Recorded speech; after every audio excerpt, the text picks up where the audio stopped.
నేపాల్ మన పక్కన ఉన్నటువంటి దేశం కావడం, నేపాల్‌లో ఏదైతే ఆధ్యాత్మిక వ్యవస్థలు చాలా ఉండటం, సీతమ్మ పుట్టినటువంటి ఊరు, ఇవన్నీ చూడటానికి మన వాళ్ళు చాలామంది వెళ్తుంటారు. అట్లా వెళ్ళినటువంటి మన తెలుగు వాళ్ళు చిక్కుబడిపోతే ఓ పక్కన లోకేష్ గారు వాళ్ళని తీసుకొచ్చేటటువంటి ప్రయత్నం చేస్తున్నారు. కానీ ఒక విచిత్ర అనుభవాలు, భయానక అనుభవాలు, అల్లాడిపోయినటువంటి అనుభవాలు, ఊహించని అనుభవాలు, టూర్ అంటే సరదాగా ఎంజాయ్ చేసే స్టేజ్ నుంచి ప్రాణభయంతో పరుగులు పెట్టినటువంటి అనుభవాలు చవి చూడాల్సి వచ్చింది.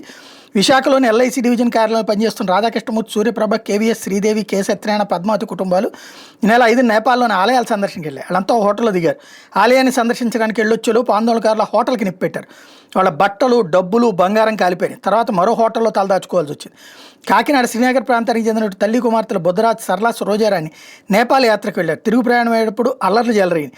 వీళ్ళు కాఠ్మండులోని హోటల్లో ఉండిపోవాల్సి వచ్చింది. శ్రీనివాస్, కళ్యాణి, రాధా అనే ముగ్గురు కాకినాడ వాసులు కాఠ్మండులో చిక్కుపోయారు. విశాఖ చెందిన వాసవి మహిళా మండలి ప్రాజెక్ట్ డైరెక్టర్ మాధవి, గణపతి కాఠ్మండులో దక్షిణాసియా దేశాల సెమినార్ కోసమని వెళ్ళి అక్కడ చిక్కుకుపోయారు. చుట్టూ ఎక్కడ చూసినా మంటలే కనిపిస్తున్నాయని, అడుగు బయట పెట్టాలని భయం వేస్తుందని చెప్పుకొచ్చారు. అట్లాగే మంగళగిరి వాసులు బస్సులో వెళ్తున్నారు. అక్కడ నేపాల్లోని పుణ్యక్షేత్రాల సందర్శన వెళ్ళిన 8 మంది మంగళగిరి వాసులు అక్కడే ఉండిపోవాల్సి వచ్చింది. హోటల్లో బిక్కుమంటూ కాలం గడుపుతున్నారు. బుధవారం వీళ్ళు ప్రయాణిస్తున్న బస్సు మీద ఆందోళనకారులు దాడి చేయడంతో భయకంపితులయ్యారు. వీళ్ళు చూస్తుండగానే మరో 2 బస్సులు ప్రయాణికుల నుంచి నగదు, బంగారు ఆభరణాలు దోచుకుపోయారు.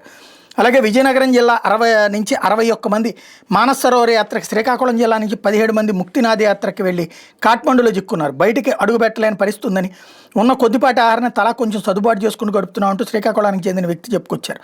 వీళ్ళందరినీ తీసుకొచ్చే ప్రయత్నం జరుగుతోంది.